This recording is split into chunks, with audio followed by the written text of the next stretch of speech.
Bienvenidos a este análisis. A ver, imagina esta escena. Entras a un evento, una fiesta, una reunión. Sí, el clásico terror social para muchos. Exacto. Un montón de gente que no conoces y todos parecen estar como pez en el agua. Da un poco de vértigo, ¿no? Totalmente. La misión de hoy es desarmar justo esa sensación. Tenemos en nuestras manos un resumen muy completo del libro Cómo comunicarse con los demás. Un librazo. Y vamos a usarlo para construir una especie de guía práctica.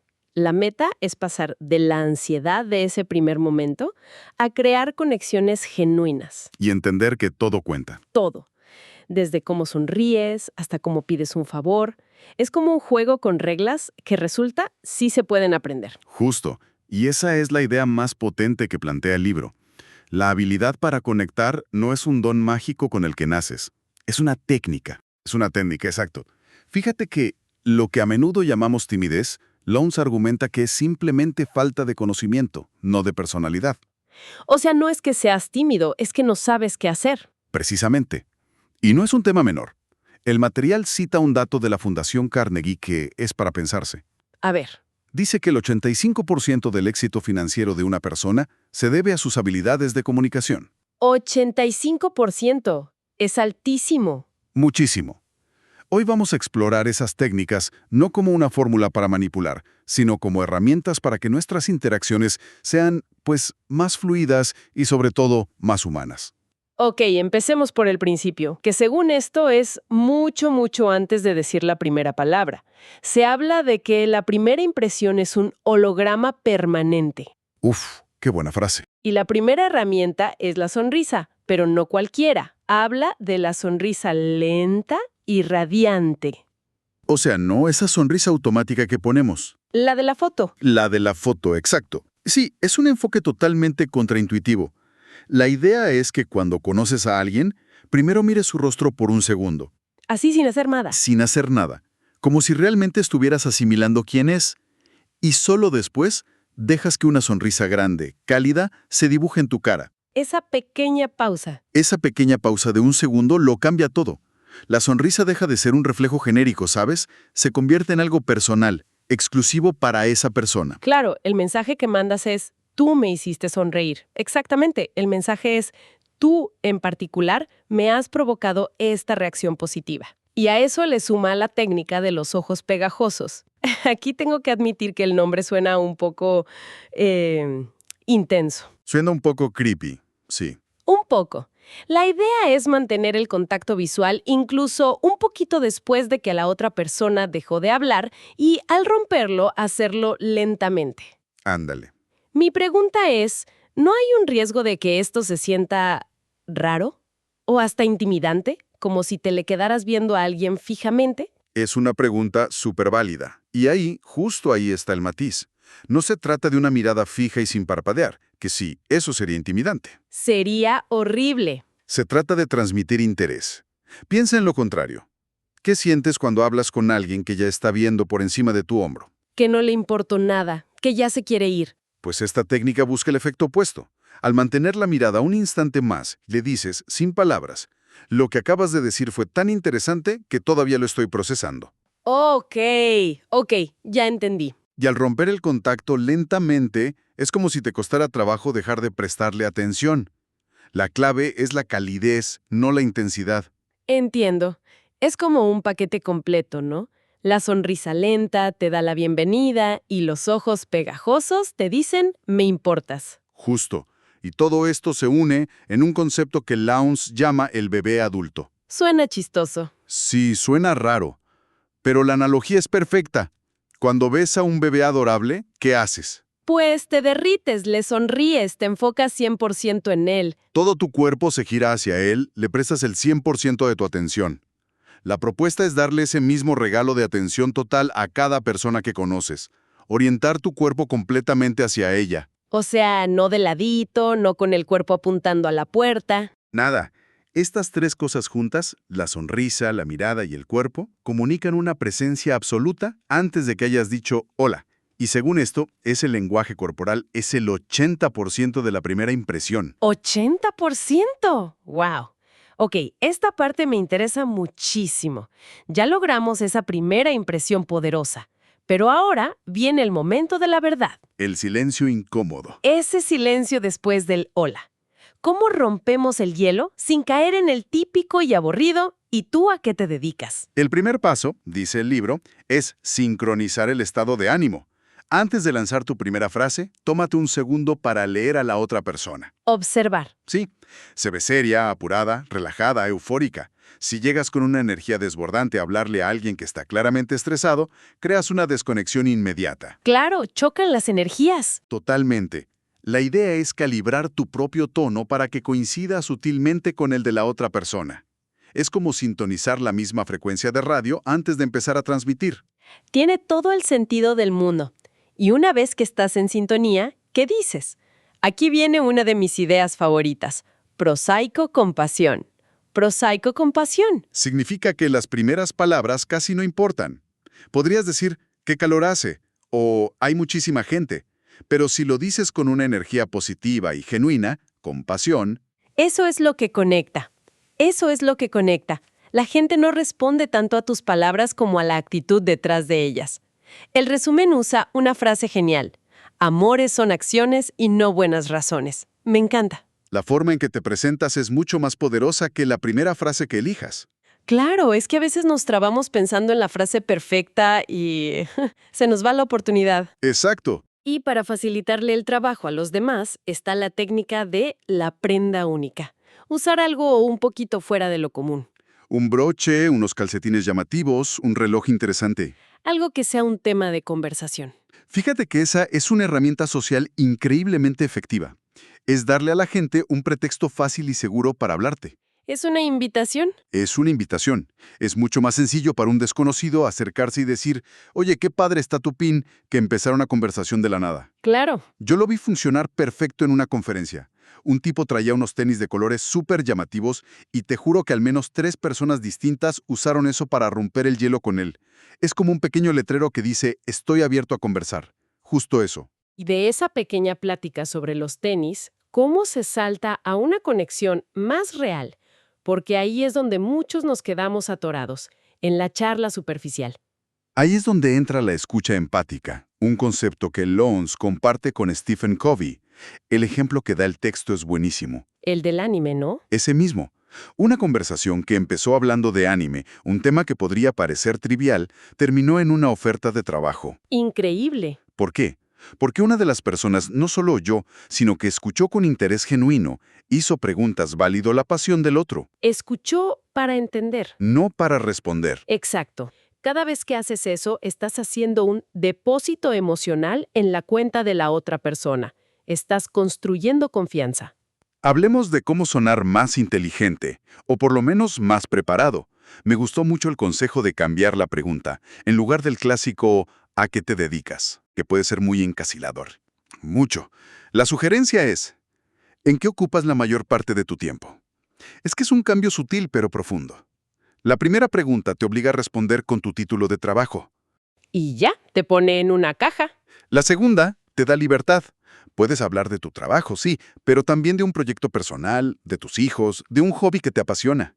Le das a la otra persona el control de cómo quiere presentarse. Exacto. Y por otro lado, cuando te lo pregunten a ti, la estrategia es la respuesta personalizada. No tengas un discurso de elevador memorizado. Adapta la respuesta, adapta la descripción de lo que haces a la persona que tienes enfrente. Piensa, ¿qué de mi trabajo o de mi vida podría interesarle o serle útil a esta persona? Haz que tu vida suene relevante para ella. Y para sonar más elocuente en general, está la idea de cultivar un tesoro personal de palabras. O sea, hacer el esfuerzo consciente de no usar siempre las mismas palabras. Buscar sinónimos, probarlos. Sí, y esto no se trata de usar palabras rimbombantes para apantallar a nadie. No, claro. Se trata de ser más preciso y colorido con el lenguaje. Pero la clave, para que no suene falso, es un proceso que el libro llama aprender la jerga. Ah, eso es interesante. Cada grupo, cada profesión, cada hobby tiene su propio lenguaje. Aprender un par de palabras clave de la industria de alguien es un atajo increíble para generar una sensación de pertenencia. De ser un insider. De ser un insider, ándale. Pero, ¿cómo aprendes la jerga de 20 industrias distintas? Suena que necesitas mucho tiempo. Para eso propone una estrategia muy divertida, la terapia Scramble. ¿Terapia Scramble? La idea es que una vez al mes te obligues a ir a un lugar o evento que no tenga nada que ver contigo. Una exposición de arte moderno, una conferencia sobre criptomonedas, un torneo de ajedrez. Sacarte de tu zona de confort. Totalmente. No vas a convertirte en un experto, pero sí vas a absorber el 80% de los temas de conversación y la jerga básica. Te vuelve una persona mucho más interesante. Y más adaptable, me imagino. Muchísimo. Y si tienes un evento específico, la tarea es más fácil. Investiga los temas candentes de ese sector. Pregúntale a un contacto. Oye, ¿de qué se está hablando en tu mundo ahorita? Llegas ya con municiones. Llegas sabiendo un poco sobre el último avance en IA o la nueva regulación del sector, y eso te pone en otro nivel. Pasemos a un tema que me parece fundamental. ¿Cómo hacer que la gente se sienta bien? El arte de elogiar. ¿El cumplido? Sí. Hay un dato curioso en el material. Un cumplido de un desconocido, al parecer, tiene un impacto psicológico más fuerte. Sí, porque se percibe como más genuino, ¿no? Como que no hay un interés oculto aparente. Y aquí las técnicas son muy elegantes. A ver, cuéntame. En lugar de listar las 4 que menciona, creo que se pueden agrupar en 2 grandes ideas. La primera es el elogio indirecto. Ok. La mejor forma de hacerlo es la paloma mensajera. O sea, si escuchas a alguien hablar bien de una tercera persona, conviértete en el mensajero de esa buena noticia. ¡Ah, qué buena idea! Te acercas a la persona y le dices, oye, fulanito me comentó el otro día que admira muchísimo cómo manejaste la presentación. Quería que lo supieras. El impacto es doblemente positivo. Claro, porque validas tanto al que dio el elogio como al que lo recibe. Y la otra gran idea sería el elogio directo, pero bien hecho. exacto. Y para eso, la técnica final es el cumplido extraordinario. No el típico qué bien te ves. Para nada. Es algo que requiere observación. Al final de una conversación, la idea es mirar a la persona, decir su nombre para captar su atención Importante eso. y darle un cumplido específico y único sobre algo que notaste en ella. Sofía, de verdad me impresionó la forma tan clara en la que explicas temas complejos. La clave absoluta es que sea sincero. Si no se nota. Un elogio falso se detecta a kilómetros y destruye la confianza. Y todo esto, ¿cómo lo llevamos al teléfono? Ahí no tenemos ni la sonrisa ni la mirada. El libro usa una analogía genial. Tu personalidad en el teléfono es un espectáculo teatral. Ok. Tienes que actuar como una estrella de radio, donde todo se comunica con la voz. Un truco. Gesticula y sonríe mientras hablas por teléfono. Aunque no te vean. Aunque nadie te vea, esa energía física se transmite en tu tono de voz, la hace más cálida, más dinámica. Y una cosa muy importante, usa el nombre de la persona con más frecuencia. Claro. En una llamada, decir el nombre de alguien es el equivalente a hacer contacto visual. Los hace sentir vistos. Ok, entonces vamos a juntar todo esto. Volvamos a esa fiesta del principio. ¿Cuál sería el plan de acción usando estas técnicas? El plan es estratégico. Primero llega temprano. Los peces gordos y las personas más interesantes suelen llegar al principio, antes de que se formen los grupos impenetrables. Buena táctica. Segundo, y esto es crucial, toma una decisión: comer o relacionarse. Me encanta esa regla. Nunca las dos al mismo tiempo. La imagen de alguien tratando de hacer malabares con un plato, una copa y una conversación es el antídoto de la conexión. Cero elegante, además. Nada. Es mejor comer algo rápido y luego dedicarte 100% a conversar. Es tan simple y tan cierta. Y al entrar, no te lances a la multitud. Haz la entrada inolvidable. Detente un momento en el umbral, escanea el lugar con calma. ¿Como un depredador social? Bueno, más bien como alguien con control. Identifica a quién conoces o con quién te gustaría hablar. Es un gesto de poder. En lugar de ser arrastrado por la corriente, tú decides a dónde vas. Eres proactiva. Como diría Covey, eres proactiva, no reactiva. Ahora, un tema más delicado. Inevitablemente, en las conversaciones, la gente comete pequeños errores. Se les traba la lengua, olvidan un nombre, se les cae algo. Exacto. ¿Cómo se maneja eso con elegancia? La regla de oro es no ver ni escuchar los fallos. La gente con gran inteligencia social simplemente ignora los pequeños tropiezos de los demás. Hacer como que no pasó nada. Exacto. Si alguien se traba contando una historia, no lo interrumpas ni termines su frase. Haz una pausa con él, mírale con paciencia y anímale a seguir. Le das espacio para recuperarse sin sentirse juzgado. Creas un espacio seguro. Exacto. Si ignoras los errores de los demás, es mucho más probable que ignoren los tuyos. Y para terminar con las estrategias, el protocolo de los favores. Ese es un baile social muy delicado. Totalmente. Al pedir un favor, la clave es la transparencia. No intentes manipular. Si hay un beneficio para ti, dilo. Oye, ¿podrías presentarme a tu jefe? Me ayudaría mucho para el proyecto X. Ser directa. Y al hacer un favor, la regla más importante es, deja que la otra persona lo disfrute. No pidas algo a cambio inmediatamente. Espera al menos un día. Eso es clave. Si haces un favor y al minuto pides otro, se siente como una transacción, un ojo por ojo. Si dejas que la gratitud se asiente, la otra persona estará mucho más dispuesta a ayudarte en el futuro. Siente que lo hiciste por genuina disposición. Haciendo un recuento, me parece que la gran idea que une todo esto es que la comunicación efectiva no se trata de ser la más chistosa o la más brillante. No, para nada. Se trata de hacer que la otra persona se sienta el centro del universo en el momento que compartes con ella. Has dado en el clavo.